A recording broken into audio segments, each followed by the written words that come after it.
Good morning students. So last period ಅಲ್ಲಿ ನಾವು torque due to magnetic dipole moment ಏನಾಗುತ್ತೆ ನಮಗೆ ಅನ್ನೋದನ್ನ ಡಿರೈವೇಶನ್ ಮಾಡಿದ್ವಿ. That is tau is equal to NBAI sin theta. If theta is equal to 90 degree, it becomes NBAI ಅಂತ ಹೇಳಿದ್ವಿ. So ಈಗ ಈ ಚಾಪ್ಟರ್ನ next concept moving coil galvanometer. What is a moving coil? Simply galvanometer ಅಂತ ಕರಿತೀವಿ ನಾವು lab ಅಲ್ಲೆಲ್ಲ use ಮಾಡುವಾಗ, but actually the correct name is moving coil galvanometer. What is moving coil galvanometer? It is an instrument used to detect and measure current in the circuit, particularly low current. Higher current ಅನ್ನು ನಾವು detect ಮಾಡಲಿಕ್ಕೆ measure ಮಾಡಲಿಕ್ಕೆ ಆಗಲ್ಲ, but low current ಅನ್ನು measure ಮಾಡಲಿಕ್ಕೆ it is the best instrument. So what is moving coil galvanometer? It is an instrument used to detect and measure the current in the circuit. On what principle it works? ಹಾಗಾದ್ರೆ ಯಾವ principal ಮೇಲೆ ಇದು work ಆಗುತ್ತೆ? It works on the principle that a current carrying coil experiences a torque when placed in a magnetic field. ಒಂದು current carrying coil ಅನ್ನು ನಾವು magnetic field ಅಲ್ಲಿ place ಮಾಡಿದ್ರೆ ಅದು ಟಾರ್ಕ್ ಅನ್ನ ಎಕ್ಸ್ಪೀರಿಯನ್ಸ್ ಮಾಡುತ್ತೆ. ನಿನ್ನೆ ಕ್ಲಾಸ್ ಅಲ್ಲಿ ಡಿರೈವೇಶನ್ ಮಾಡಿದ್ವಿ ಅಲ್ವಾ, ಅದೇ ಸೇಮ್ ಪ್ರಿನ್ಸಿಪಲ್ ಇಲ್ಲಿ. When a current carrying coil experiences a torque when placed in a magnetic field. This is the principle of moving galvanometer. ನೋಡಿ ಆಕ್ಚುಲಿ ಹೇಗಿರುತ್ತೆ ಲ್ಯಾಬ್ ಅಲ್ಲಿ ನಾವು ಮೂವಿಂಗ್ ಕಾಯಿಲ್ ಗ್ಯಾಲ್ವನೋಮೀಟರ್ ಅಂದ್ರೆ this is how exactly A galvanometer looks like. ನಾವು ನಮ್ಮ second PUC practical start ಆದ್ಮೇಲೆ ಸುಮಾರು ಒಂದು 6-7 ಎಕ್ಸ್ಪೆರಿಮೆಂಟ್ ಅಲ್ಲಿ ಇದನ್ನ ಯೂಸ್ ಮಾಡ್ತೀವಿ. Okay, so this positive terminal negative terminal ಅಂತ ನೀವು ಕನೆಕ್ಟ್ ಮಾಡ್ತೀರಾ. when a certain current is passing, ಇದು ಡಿಫ್ಲೆಕ್ಷನ್ ಆಗುತ್ತೆ ನಮಗೆ. ಓಕೆನಾ, ಮೇ ಬಿ ನಿಮಗೆ ಅದು ಡಿಪೆಂಡ್ಸ್, ನಾವು ಎಷ್ಟು ಕರೆಂಟ್ ಅನ್ನ ಪಾಸ್ ಮಾಡ್ತೀವಿ ಅಂತ ಅನ್ನೋದ್ರ ಮೇಲೆ ಅದು ಡಿಫ್ಲೆಕ್ಷನ್ ವೇರಿ ಆಗ್ತಾ ಹೋಗುತ್ತೆ ನಿಮಗೆ.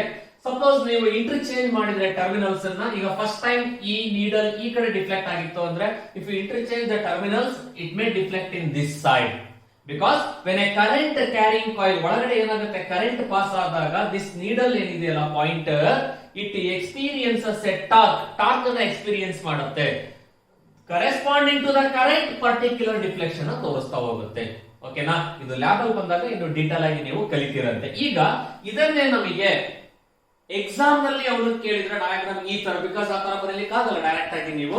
ಸೊ ಈ ತರ ಡಯಾಗ್ರಾಮ್ ಅನ್ನ ಬರೀತೀರಾ ನೀವು. That is the north and south pole, the particularly concave shape ಅಲ್ಲಿ ಮಾಡಿರ್ತಕ್ಕಂಥ north and south pole of permanent magnet ಅನ್ನ ನಾವು ಇಲ್ಲಿ ಪ್ಲೇಸ್ ಮಾಡ್ತೀವಿ. ಸೊ ಇಲ್ಲಿ ನಾವು ಒಂದು ಕರೆಂಟ್ ಕ್ಯಾರಿಂಗ್ ಕಾಯಿಲ್ ನ ಇಟ್ಟು that is made of light aluminium pointer ಅಂತ ಹೇಳ್ತೀವಿ.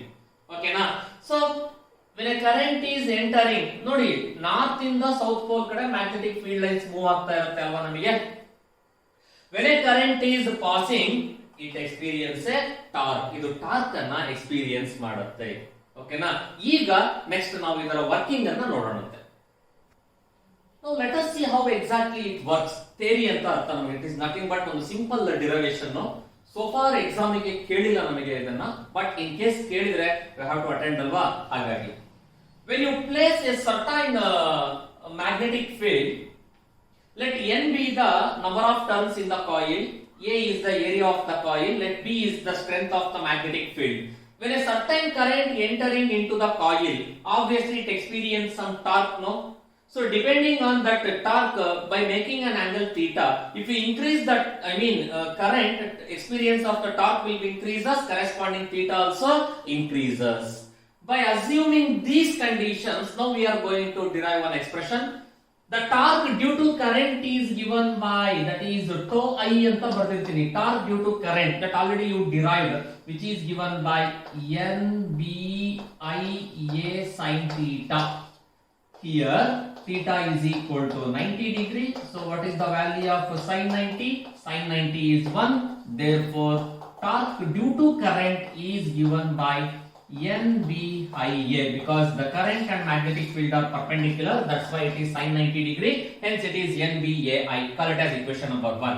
And I told the torque is directly proportional to the theta, and this torque is directly proportional to theta, or which will be equal to c theta. If you remove this proportionality symbol, ಒಂದು constant of proportionality add ಮಾಡ್ತೀನಿ, say c. So tau is equal to c theta. Okay, so therefore call it as equation number 2. So from equation 1 and 2 equate ಮಾಡೋಣ LHS same ಇರೋದ್ರಿಂದ RHS ಅನ್ನ from equation 1 and 2 NBIA is equal to C theta. Okay, or you can write I is equal to C divided by NBA into theta. Cross multiply ಮಾಡಿದೀನಿ ಅಷ್ಟೇನೆ. I is equal to C divided by NBA into theta. This can be written as I is equal to K theta, where this K is a constant called C divided by NBA. Because all are constant, once if you fix number of turns, strength of magnetic field, area of the coil, and C is the constant of proportionality, all are constant ಇರೋದ್ರಿಂದ ಇದೆಲ್ಲದನ್ನು ಸೇರಿ ನಾನು K ಅಂತ ಕರ್ಕೊಳ್ತೀನಿ. So this is the current passing through the galvanometer, that is I is equal to K into theta. Even K is also called figure of merit ಅಂತ ಕೂಡ ಕರಿತೀವಿ ನಾವು. Here according to this, I is directly proportional to what? Theta. Andre current passing through the galvanometer is directly proportional to deflection. Deflection in the galvanometer. Practical allu kuda keltare namige. If you increase the current, deflection will be increases. If you decrease the current, deflection will be decreases.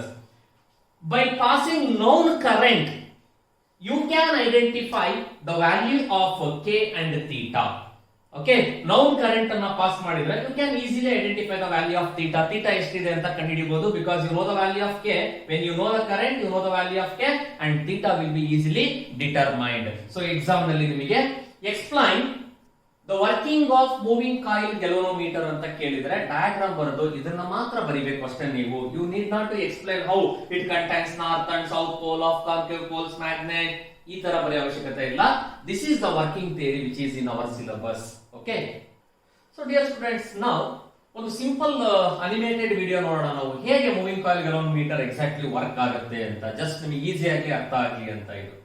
So this is how a moving coil galvanometer we constructed, which contains a rectangular shaped coil. Generally it is made up of soft iron core.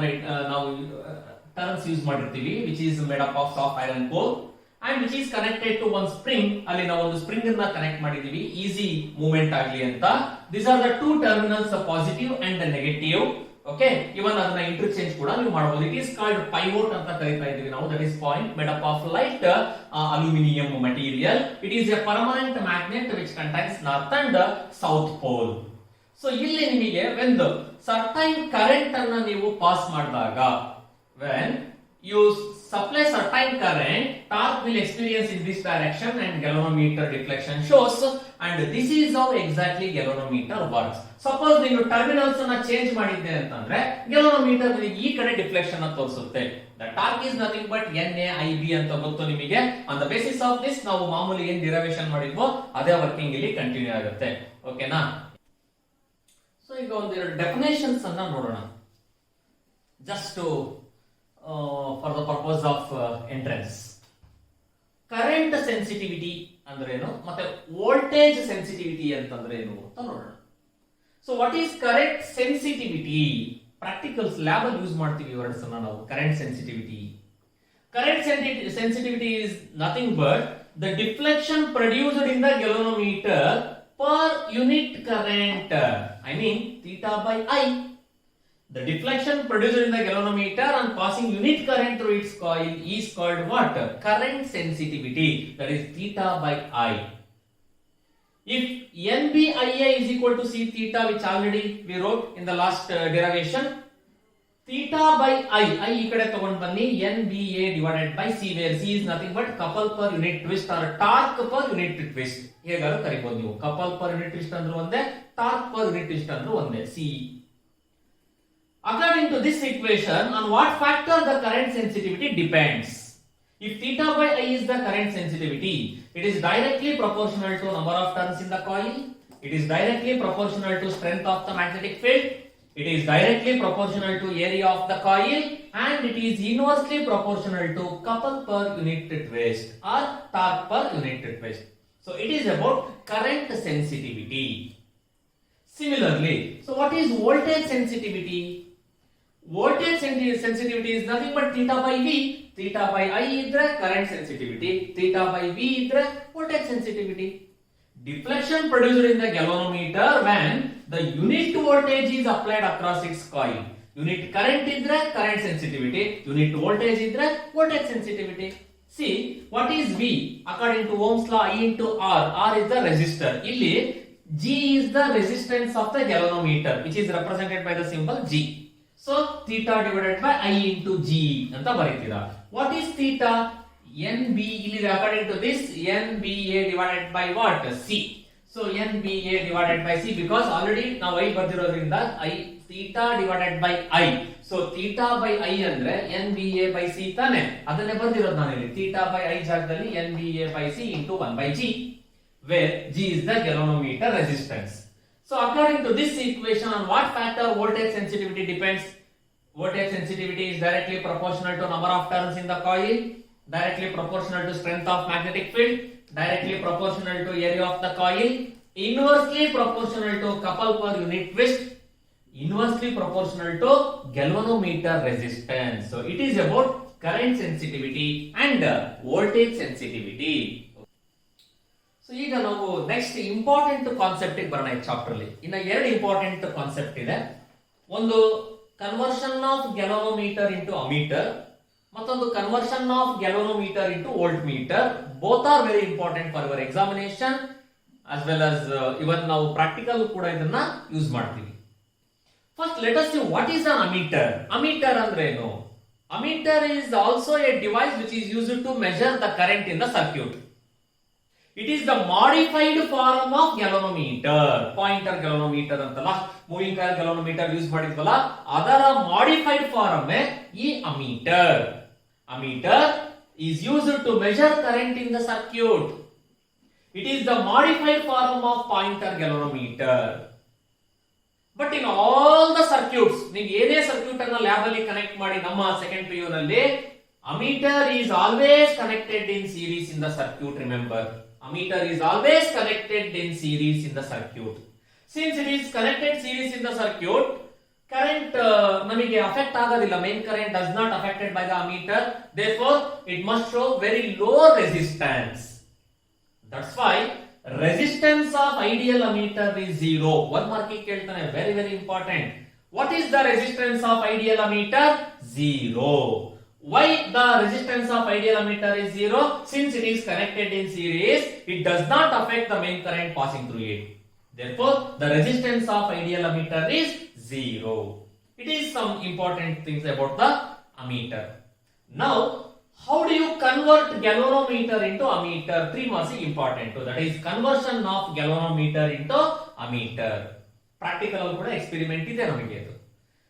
Galvanometer can be converted into ammeter by connecting a suitable low resistance in parallel with the galvanometer. So, galvanometer na ನೀವು ammeter ಆಗಿ ಹೇಗೆ convert ಮಾಡ್ತೀರಾ? ಒಂದು low resistance ಅನ್ನ galvanometer ಗೆ parallel ಆಗಿ connect ಮಾಡಿದರೆ ಆಗ ಆ ಗ್ಯಾಲ್ವನೋಮೀಟರ್ ಅಮೀಟರ್ ಆಗಿ ಕನ್ವರ್ಟ್ ಆಗುತ್ತೆ. One marking ಕೇಳಿದ್ರೆ, how do you convert galvanometer into ammeter? Galvanometer can be converted into ammeter by connecting suitable low resistance in parallel with the galvanometer. So, see the diagram. ಇದನ್ನು ಕೂಡ exam ಅಲ್ಲಿ ನೀವು ಬರಿಬೇಕು. Diagram ಅನ್ನ lab ಅಲ್ಲೂ ಕೂಡ same diagram ಅನ್ನ ನೀವು ಯೂಸ್ ಮಾಡ್ತೀರಾ. ಓಕೆ, ಬಟ್ ಅಲ್ಲಿ ಸರ್ಕ್ಯೂಟ್ ಬಂದಾಗ ಎಕ್ಸ್ಟ್ರಾ ಬ್ಯಾಟರಿ ಅವೆಲ್ಲ ಬರೀತೀರಾ. ಇಲ್ಲಿ ಈ ತರ ಅಷ್ಟೇ ಬರ್ದಿದ್ದೀನಿ. ಇದು ಗ್ಯಾಲ್ವನೋಮೀಟರ್. ಈ ಗ್ಯಾಲ್ವನೋಮೀಟರ್ ಗೆ ನಾನು ಏನ್ ಮಾಡಿದೀನಿ, ಕೆಳಗಡೆ ಪ್ಯಾರಲಲ್ ಆಗಿ ರೆಸಿಸ್ಟರ್ ಕನೆಕ್ಟ್ ಮಾಡಿದೀನಿ. Let us is the resistor of low resistance. Okay, galvanometer ಗೆ ಈ ತರ ಕನೆಕ್ಟ್ ಮಾಡಿದ್ರೆ ಇದು ಪ್ಯಾರಲಲ್. ನಾನು ಕರೆಂಟ್ ಎಲೆಕ್ಟ್ರಿಸಿಟಿ ಮಾಡುವಾಗಲೇ ಹೇಳ್ಕೊಟ್ಟಿದ್ದೀನಿ ನಿಮಗೆ. ಸೀರೀಸ್ ಪ್ಯಾರಲಲ್ ಅಂದ್ರೆ ಹೇಗೆ, ಎಂಡ್ ಟು ಎಂಡ್ ಇದ್ರ ಪಕ್ಕನೆ ಬರೆದ್ರೆ ಅದು ಸೀರೀಸ್ ಆಗ್ತಾ ಇತ್ತು, ಇದು ಪ್ಯಾರಲಲ್. ಸೊ ಗ್ಯಾಲ್ವನೋಮೀಟರ್ ಗೆ ಲೋ ರೆಸಿಸ್ಟೆನ್ಸ್ ಅನ್ನ ನಾನು ಪ್ಯಾರಲಲ್ ಆಗಿ ಕನೆಕ್ಟ್ ಮಾಡಿದೀನಿ. Like I is the main current, G is the galvanometer resistance ಅನ್ಕೊಳ್ಳಿ. Ig is the current required to give full deflection. Full deflection ಬೇಕು ನನಗೆ ಅಂತ ಅಂದ್ರೆ Ig ಎಷ್ಟು ಕರೆಂಟ್ ಅನ್ನ ಪಾಸ್ ಮಾಡಬೇಕು ಅಂತ ಅರ್ಥ. S is the low resistance. Then applying Ohm's law to each resistance. Applying Ohm's law to each resistance ಎರಡಕ್ಕೂ ನೀವು ಅಪ್ಲೈ ಮಾಡಿದ್ರಿ ಅಂತ ಅಂದ್ರೆ, ಸೊ ಮೊದಲನೇ ಕೇಸಲ್ಲಿ ಜಿ ಗೆ ನೀವು ಅಪ್ಲೈ ಮಾಡಿದ್ರೆ ಫಾರ್ ಜಿ ಅಂತ ತಗೊಂಡಿರ್ತೀನಿ ಇಲ್ಲಿ, let I is equal to ಏನಂತ ಬರೀತೀರಾ ನೀವು ಇಲ್ಲಿ, I G into G. Okay, so applying Ohm's law, let I is equal to Ig is the current required to give full scale deflection ಅಂತ ಹೇಳಿದೆ ನಾನು ಅದನ್ನ. So this is Ig into G. Now the second one, that is for this what, I'm sorry, V is equal to Ig into J. I'm sorry, Ohm's law alva, V is equal to IR, V is equal to Ig into G, where G is the galvanometer resistance. ಅದೇ ಕೆಳಗಡೆ for S ಗೆ ನೀನು apply ಮಾಡಿದೆ ಅಂತ ಅಂದ್ರೆ, so this is V is equal to I minus Ig into S. Okay, again it is nothing but I into R. I ಜಾಗದಲ್ಲಿ ನೋಡಿ ಇದು ಮೇನ್ ಕರೆಂಟ್ ಇತ್ತು, ಇದರಲ್ಲಿ ನಮಗೆ Ig ಗ್ಯಾಲ್ವನೋಮೀಟರ್ ಮೂಲಕ ಪಾಸ್ ಆಯ್ತಲ್ವಾ, ಹಾಗಾದ್ರೆ ಮೇನ್ ಕರೆಂಟ್ ಅಲ್ಲಿ Ig ಸಬ್ಟ್ರಾಕ್ಟ್ ಮಾಡಿದ್ರೆ ಈ ಕರೆಂಟ್ ಸಿಗುತ್ತೆ, that is I minus Ig into ಇಲ್ಲಿರೋ ರೆಸಿಸ್ಟರ್ ಏನು S ಅಂತ ತಗೊಂಡಿದ್ದೀನಿ. ನೋಡಿ 1 and 2 LHS ಸೇಮ್ ಇದೆ, RHS ಅನ್ನ ಇಕ್ವೇಟ್ ಮಾಡ್ತೀನಿ ನಾನು ಇವಾಗ. So that is Ig into G is equal to I minus Ig into S. So ಹಾಗಾದ್ರೆ S is equal to ಏನಾಗುತ್ತೆ? This is the resistance which is required to convert galvanometer into ammeter. So S is equal to Ig into G divided by I minus Ig. So ಇದೇ formula ನೀವು lab ಅಲ್ಲಿ ಕೂಡ use ಮಾಡ್ತೀರಾ. If S is the low resistance, then it is equal to Ig into G divided by I minus Ig, where Ig is the current passing through the galvanometer which is required to give full scale deflection. G is the galvanometer resistance and I is the main current, and S is equal to Ig into G divided by I minus Ig. Ig ಹೇಗೆ ಕಂಡುಹಿಡಿಯೋದು ಮತ್ತೆ full scale deflection ಬೇಕು ಅಂತಂದ್ರೆ ಅದು derivation ಮಾಡಲ್ಲ ನಾವು, branch current formula ಅಂತ apply ಮಾಡಿ direct ಆಗಿ ಹೇಳಿರ್ತೀನಿ. It is I into S by G plus S. I ಅಂದ್ರೆ ಮೈನ್ ಕರೆಂಟ್, S ಅಂದ್ರೆ the value of this low resistance, G ಅಂದ್ರೆ galvanometer resistance. Okay, so I into S by G plus S ಮಾಡಿದ್ರೆ ನಿಮಗೆ Ig ಸಿಗುತ್ತೆ. So Ig ಸಿಕ್ತು, G ಗೊತ್ತಿತ್ತು ಅಂದ್ರೆ ನೀವು S ಕಂಡುಹಿಡಿಬಹುದು. ಅಂದ್ರೆ ಎಷ್ಟು ರೆಸಿಸ್ಟೆನ್ಸ್ ಅನ್ನ ಕನೆಕ್ಟ್ ಮಾಡಿದರೆ ಗ್ಯಾಲ್ವನೋಮೀಟರ್ ಅಮೀಟರ್ ಆಗಿ ಕನ್ವರ್ಟ್ ಆಗುತ್ತೆ ಅನ್ನೋದಕ್ಕೆ ಈ ಕಾನ್ಸೆಪ್ಟ್. ನೋಡಿ 3 ಮಾರ್ಕ್ಸ್ ಕೇಳಿದ್ರೆ ನೀವು ಫಸ್ಟ್ ಇದನ್ನ ಬರೀಬೇಕು. Galvanometer can be converted into ammeter by connecting suitable low resistance in parallel with the galvanometer. ಈ low resistance ಮತ್ತೆ parallel ಅನ್ನೋ ವರ್ಡ್ಸ್ ಇಂಪಾರ್ಟೆಂಟ್ ಇರಲೇಬೇಕು. This is the diagram which you have to write. galvanometer ಗೆ resistors ನ parallel ಆಗಿ connect ಮಾಡಿದೀವಿ. So applying Ohm's law for each resistors, G ಗೆ apply ಮಾಡಿದಾಗ V is equal to Ig into G. ಅದೇ S ಗೆ apply ಮಾಡಿದ್ರೆ V is equal to I minus Ig into S. ಎರಡನ್ನು ಈಕ್ವೇಟ್ ಮಾಡಿದ್ರೆ Ig into G equals I minus Ig into S. So S is equal to Ig into G divided by I minus Ig. So ಇದು ನಮಗೆ conversion of galvanometer into ammeter. Okay, so ಈಗ conversion of galvanometer into volt meter ನೋಡೋಣ. Ammeter ಓದಿದ್ವಿ ನಾವು, ammeter ಅಂದ್ರೆ ಏನು, how do you convert galvanometer into ammeter ಓದಿದ್ರಿ. ಈಗ ವೋಲ್ಟ್ ಮೀಟರ್ ಅಂದ್ರೇನು, how do you convert galvanometer into volt meter. ಇದು ಇಂಪಾರ್ಟೆಂಟ್ ಎಕ್ಸ್ಪೆರಿಮೆಂಟ್ ಲ್ಯಾಬ್ ಅಲ್ಲಿ ತೇರಿಗೂ ಕೂಡ ಕೇಳ್ತಾನೆ 3 ಮಾರ್ಕ್ಸ್. ವೋಲ್ಟ್ ಮೀಟರ್ ಹೆಸರಲ್ಲೇ ಇದೆ ನಮಗೆ, ವೋಲ್ಟ್ ಪೊಟೆನ್ಷಿಯಲ್ ಡಿಫರೆನ್ಸ್ ಅನ್ನ ಮೆಜರ್ ಮಾಡ್ತೀರಾ. So it is an instrument or it is used to measure potential difference between 2 points in the circuit. So potential difference ಅನ್ನ ಮೆಜರ್ ಮಾಡ್ಲಿಕ್ಕೆ ನಾವು ಈ ಡಿವೈಸ್ ಅನ್ನ ಯೂಸ್ ಮಾಡ್ತೀವಿ. It is also a modified form of galvanometer, but which is used to measure potential difference between 2 points in the circuit. It is always connected in parallel in the circuit. ನೋಡಿ, ammeter is always connected in the series ಅಂತ ಹೇಳಿದೆ. ಯಾಕೆ ಅಂದ್ರೆ series ಅಲ್ಲಿ current divide ಆಗಲ್ಲ, same ಇರುತ್ತೆ. Same current flows through the series circuit ಅಲ್ಲಿ ಇರೋದ್ರಿಂದ ನಮಗೆ ಅಮೀಟರ್ ಕೂಡ ಸೀರೀಸ್ ಅಲ್ಲಿ ಕನೆಕ್ಟ್ ಮಾಡಿದ್ರೆ it does not affect the main current. So therefore the ideal resistance of ammeter is what? 0 ಇತ್ತು. It is always connected in parallel. Why? Parallel combination ಇದ್ದಾಗ ನಮಗೆ voltage divide ಆಗೋದಿಲ್ಲ, ಇಟ್ ರಿಮೈನ್ಸ್ ಸೇಮ್. ನೀವು capacitor ತಗೊಳ್ಳಿ, resistor ತಗೊಳ್ಳಿ, cells in parallel ತಗೊಳ್ಳಿ, parallel ಇದ್ದಾಗ voltage ಏನಾಗಿತ್ತು? ಸೇಮ್ ಇತ್ತು. ಹಾಗೆ ವೋಲ್ಟ್ ಮೀಟರ್ ನಮಗೆ ಪ್ಯಾರಲಲ್ ಅಲ್ಲಿ ನಮಗೆ ಸೇಮ್ ಪೊಟೆನ್ಷಿಯಲ್ ಡಿಫರೆನ್ಸ್ ಮೇಂಟೈನ್ ಮಾಡೋದ್ರಿಂದ it is always connected in parallel, so that it does not affect ಮಾಡೋದಿಲ್ಲ ನಮಗೆ ಸರ್ಕ್ಯೂಟ್ ಅನ್ನ. ಹಾಗಾಗಿ what is the ideal resistance of ideal volt meter? Infinity. Parallel ಆಗಲ್ವಾ connect ಮಾಡೋದು ನೀವು, ಪೊಟೆನ್ಶಿಯಲ್ ಡಿಫರೆನ್ಸ್ ಅಫೆಕ್ಟ್ ಮಾಡಲ್ಲ ನಮಗೆ, ಹಾಗಾಗಿ ಇದು ಇನ್ಫಿನಿಟಿ ತನಕ ಇರುತ್ತೆ. ನೆನ್ಪಿಟ್ಕೊಳ್ಳಿ, 1 ಮಾರ್ಕ್ ಕೇಳ್ತಾನೆ, what is the resistance of ideal volt meter? Infinity. So now how do you convert galvanometer into volt meter? Galvanometer can be converted into voltmeter by connecting high resistance in series with the galvanometer. ಮತ್ತೆ ಇವಾಗ ಇದು change ಆಗಬೇಕು ಅಂದ್ರೆ series ತಗೊಂಡ್ ಬರ್ಬೇಕಲ್ವಾ ನಾವು, ಹಾಗಾಗಿ galvanometer can be converted into voltmeter by connecting suitable high resistance in series with the galvanometer. ನೋಡಿ, ಅಲ್ಲಿ low resistance in parallel ಇತ್ತು, ಇಲ್ಲಿ high resistance in series ಇದೆ. So this is the diagram which you have to write in the exam. G is the galvanometer, R is the resistance of high resistor. Series ಅಂದ್ರೆ ಈ ತರ end to end connect ಮಾಡಬೇಕು. So when high resistance is connected in series with the galvanometer, then it is converted into voltmeter. If G is the galvanometer resistance, Ig is the current required to give full scale deflection, and R is the high resistance. Applying Ohm's law. So apply ಎರಡು series ಅಲ್ಲಿ ಇರೋದ್ರಿಂದ ಒಂದೇ equation ಅಲ್ವಾ ನಮಗೆ ಇಲ್ಲಿ. Applying Ohm's law, V is equal to, you can write what? ನೋಡಿ, ಇದ್ರದ್ದು G ಅಂತ ಇದೆ ನಿಮಗೆ ಇಲ್ಲಿ, ಹೌದಾ? Ig into G ಇದೆ, ಇದ್ರದ್ದು ಏನಿದೆ ಇಲ್ಲಿ ನಿಮಗೆ R ಅಂತ ಇದೆ ನಿಮಗೆ ಇಲ್ಲಿ. ಸೊ ಹಾಗಾದ್ರೆ ಇಲ್ಲಿ Ohm's law ನ ನೀನು ಅಪ್ಲೈ ಮಾಡಿದೀಯಾ ಅಂತ ಅಂದ್ರೆ, so you can write like this. So V is equal to Ig into G. This is the regular equation, but series ಅಲ್ಲಿ ಇರೋದ್ರಿಂದ ಡೈರೆಕ್ಟ್ ಆಗಿ ಬರ್ಬಿಡ್ಲಾ ನಾನು, G plus R. ಸೀರೀಸ್ ಅಲ್ವೇನಪ್ಪ, ಸೀರೀಸ್ ಅಲ್ಲಿ 2 ರೆಸಿಸ್ಟರ್ ಇದ್ರೆ ಆಡ್ ಮಾಡ್ತೀರಲ್ವಾ, RS is equal to R1 plus R2. ಮತ್ತೆ ಇಲ್ಲಿ ಈ 2 ರೆಸಿಸ್ಟರ್ಸ್ ಇದ್ದಂಗೆ ಇದು ಗ್ಯಾಲೋನೋಮೀಟರ್ ರೆಸಿಸ್ಟೆನ್ಸ್ ಇರೋದ್ರಿಂದ ಡೈರೆಕ್ಟ್ ಆಗಿ ಆಡ್ ಮಾಡಿದೀನಿ. V is equal to Ig into G plus R. ನನಗೆ ಇಕ್ವೇಶನ್ ಬೇಕಾಗಿರೋದು R ಗೆ.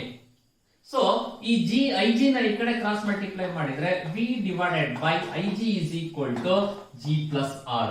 Therefore R ಗಲ್ವಾ ಬೇಕಾಗಿರೋದು, R is equal to V divided by Ig plus Ig ಈ ಕಡೆ plus G ಈ ಕಡೆ ಬಂದ್ರೆ minus G ಆಗಿರುತ್ತೆ.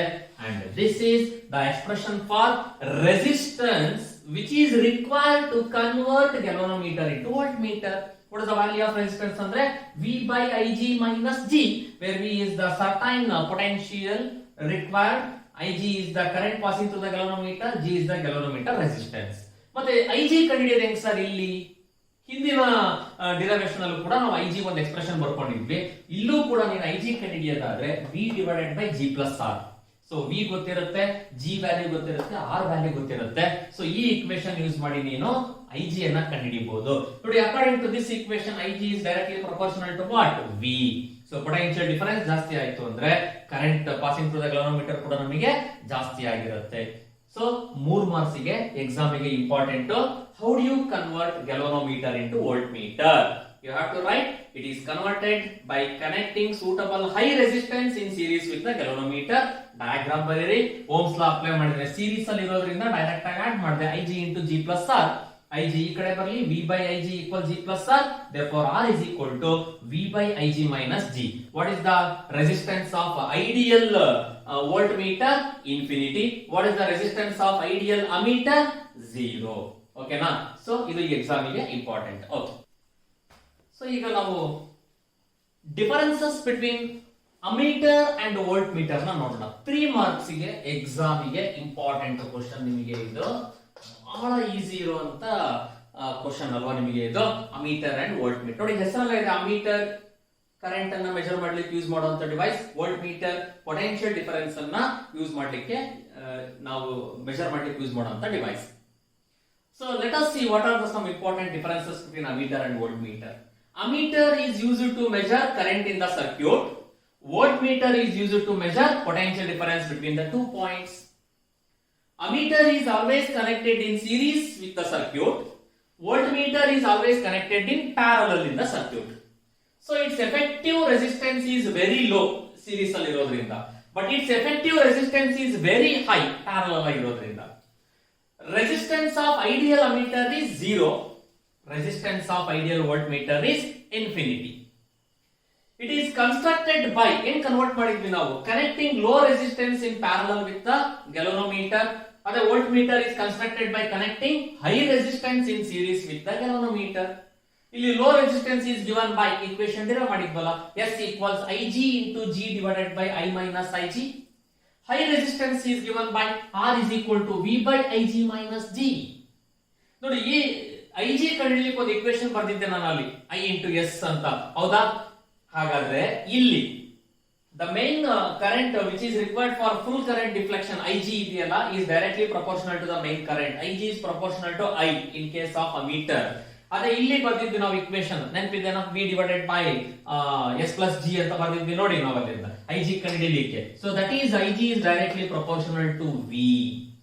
So these are the some important differences between ammeter and voltmeter. So again, this completes the theory part of moving charges and magnetism, which is very important chapter. So next class ಅಲ್ಲಿ ನಾವು ಇದರ ಮೇಲೆ some important problems ಅನ್ನ discuss ಮಾಡೋಣ. ನೀವು ಈ chapter ಅಲ್ಲಿ ಬರುವಂತ ಎಲ್ಲಾ ಫಾರ್ಮುಲಾಗಳನ್ನ ಒಂದ್ ಕಡೆ ಲಿಸ್ಟ್ ಮಾಡಿ ರೆಡಿ ಇಟ್ಕೊಳ್ಳಿ. ನೆಕ್ಸ್ಟ್ ಕ್ಲಾಸ್ ಅಲ್ಲಿ ನಾವು ಇದರ ಪ್ರಾಬ್ಲಮ್ಸ್ ಅನ್ನ ಡಿಸ್ಕಸ್ ಮಾಡೋಣ. ಓಕೆನಾ? Thank you.